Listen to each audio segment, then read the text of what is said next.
మన వారాహి సిల్వర్ జ్యువెలరీలో అద్భుతమైన ఆఫర్స్ పొందండి మరియు కారు గెలుచుకునే గొప్ప అవకాశం. ఐపాక్ సంస్థల్లో ఈడీ సోదాలు నిర్వహిస్తుంది. బెంగళూరు, హైదరాబాద్, ముంబైలో తనిఖీలు కొనసాగుతున్నాయి. ఐపాక్ ప్రధాన కార్యాలయాలతో పాటు ఐపాక్ వ్యవస్థాపకుల నివాసాల్లోనూ ఈ తనిఖీలు జరుగుతున్నాయి. మనీ లాండరింగ్ కేసులో ఈడీ అధికారులు సోదాలు నిర్వహిస్తున్నారు. రాజకీయ వ్యూహాల కోసం వివిధ పార్టీల నుంచి అందుకున్నటువంటి నిధుల మళ్లింపులో ఐపాక్ తీవ్ర ఆరోపణలు ఎదుర్కొంటుంది. విదేశీ నిధుల సమీకరణలో నిబంధనలు ఉల్లంఘించారంటూ ఐపాక్ మీద పలు ఆరోపణలు వస్తున్నాయి. పశ్చిమ బెంగాల్లో టీఎంసీ కోసం ఐపాక్ బృందం పనిచేస్తూ ఉంది. ఇక ఈ క్రమంలో కూడా ఏదైతే విదేశీ చట్టాలు ఉన్నాయో ఈ మనీ విషయంలో కూడా వాటన్నిటిని కూడా నిధుల సమీకరణ కానీ విదేశీ నిధుల సమీకరణ అంశంలో కానీ నిబంధనలు ఉల్లంఘించారని ఐపాక్ మీద ఆరోపణలు వస్తూ ఉన్నాయి. ఇక నిధులు మళ్లింపు జరిగిందని కూడా ఐపాక్ మీద ఆరోపణలు వస్తూ ఉన్నాయి.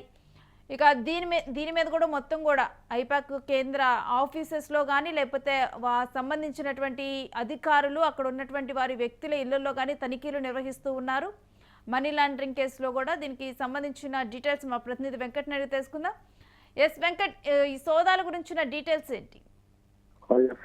గత కొన్ని రోజులుగా కూడా ఐపాక్ కు సంబంధించి తీవ్ర స్థాయిలో బీజేపీ కానీ కొన్ని పార్టీలు అయితే ఆరోపణలు చేస్తున్న పరిస్థితి, ముఖ్యంగా ఎన్డీఏ పార్టీలు. ఎందుకు అనంటే ముఖ్యంగా అటు బీజేపీ ప్రతిష్టాత్మకంగా తీసుకున్నటువంటి పశ్చిమ బెంగాల్ ఎన్నికల్లో తృణమూల్ కాంగ్రెస్ కు ఐపాక్ పనిచేస్తుంది. ప్రశాంత్ కిషోర్ నేతృత్వంలోని ఐపాక్ పనిచేస్తుంది. ఈ నేపథ్యంలోనే అక్కడ కొంత వివాదం అయితే నడుస్తూ వస్తుంది. అక్కడ కొంత పశ్చిమ బెంగాల్ కలకత్తాలోని ఐపాక్ కు సంబంధించినటువంటి వ్యక్తుల, ఆ సంస్థలో పనిచేసేటువంటి వ్యక్తుల నివాసాల్లో తనిఖీలు చేసే సమయంలో ఈడీ అధికారులు తనిఖీలు చేసే సమయంలో ఏకంగా ముఖ్యమంత్రి మమతా బెనర్జీ వెళ్లడం పట్ల కూడా అప్పట్లో తీవ్ర స్థాయిలో విమర్శలు వచ్చాయి. దీని తర్వాత అటు సుప్రీంకోర్టులో కూడా ఈ అంశానికి సంబంధించి ఈడీ అధికారులు పిటిషన్ దాఖలు చేశారు.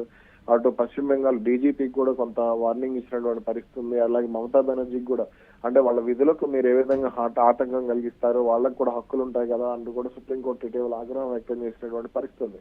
ఇక ఈ నేపథ్యంలోనే అంటే దీనికి సంబంధించి అంటే ఐపాక్ కు సంబంధించి ఎటువంటి పరిణామాలు ఉంటాయి ఏంటనే దానికి సంబంధించి కొంత ఆందోళన అయితే నెలకొన్నటువంటి పరిస్థితి ఉంది. ఇటువంటి సమయంలో అంటే ఎన్నికల్లో కీలకమైనటువంటి పశ్చిమ బెంగాల్ ను ఎలాగైనా సరే గెలవాలనేటువంటి లక్ష్యం పెట్టుకున్నటువంటి బీజేపీ ఐపాక్ ను అడ్డం పెట్టుకుని వేధించే ప్రయత్నం చేస్తోంది.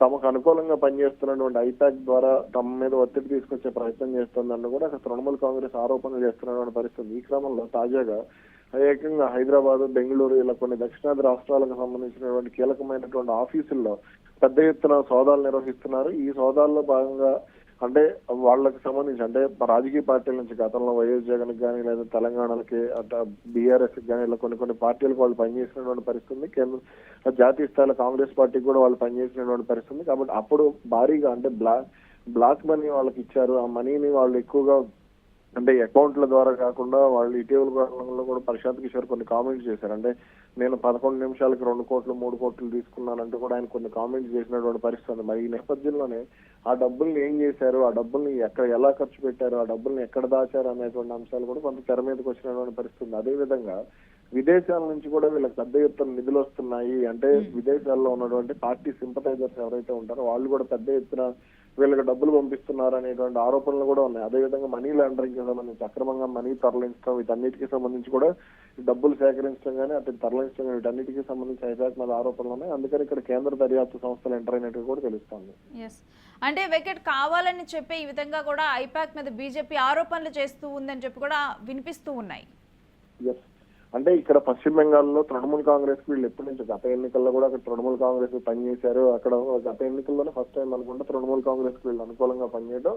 ఆ తర్వాత నుంచి కూడా మమతా బెనర్జీ వీళ్ళకి ఎక్కువగా ప్రాధాన్యత ఇస్తూ వచ్చారు. అప్పటి నుంచి కూడా ప్రశాంత్ కిషోర్ అక్కడే ఎక్కువగా ఉండటం జరిగింది. పశ్చిమ బెంగాల్ మీద ఎక్కువగా ఫోకస్ చేయడం జరిగింది.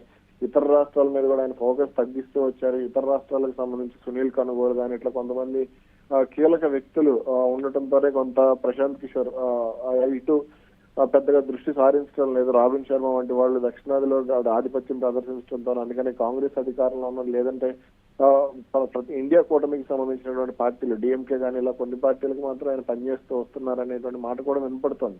అయితే ఇక్కడ పశ్చిమ బెంగాల్ కి సంబంధించి అంటే తృణమూల్ కాంగ్రెస్ కు ఓటు బ్యాంక్ ఎక్కడ ఉంది ఏంటి అనేటువంటి అంశాలు ఇవన్నీ కూడా ప్రతి కీలక అంశాన్ని కూడా ఇక్కడ ప్రశాంత్ కిషోర్ సంబంధించి తెలిసే ఉంటుంది, ఐపాక్ సంస్థకు తెలిసే ఉంటుంది అనేటువంటి ఆరోపణలు కూడా కొంత ఉన్నాయి. అందుకని బీజేపీ వాళ్ళ మీద దృష్టి పెట్టింది అనేటువంటి తృణమూల్ కాంగ్రెస్ కొంత ఆవేదన వ్యక్తం చేస్తున్న పరిస్థితి కూడా ఉంది. Right Venkat, stay with us. మీ దగ్గర నుంచి మరిన్ని డీటెయిల్స్ తీసుకుంటాం. పశ్చిమ బెంగాల్లో ఐపాక్ అయితే పలు ఆరోపణలు ఎదుర్కొంటుంది. తీవ్ర ఆరోపణలు, విదేశీ నిధుల సమీకరణ అంశంలో కూడా ఏదైతే నిబంధనలు ఉన్నాయో వాటిని ఉల్లంఘించినట్లు ఆరోపణలు వెల్లువెత్తుతూ ఉన్నాయి.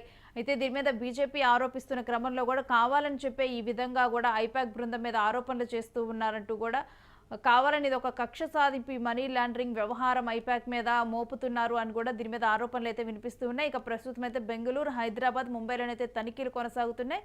ఐపాక్ సంస్థల్లోనూ వాటికి సంబంధించినటువంటి వ్యక్తుల్లోనూ ఈడీ సోదాలు కొనసాగుతూ ఉన్నాయి.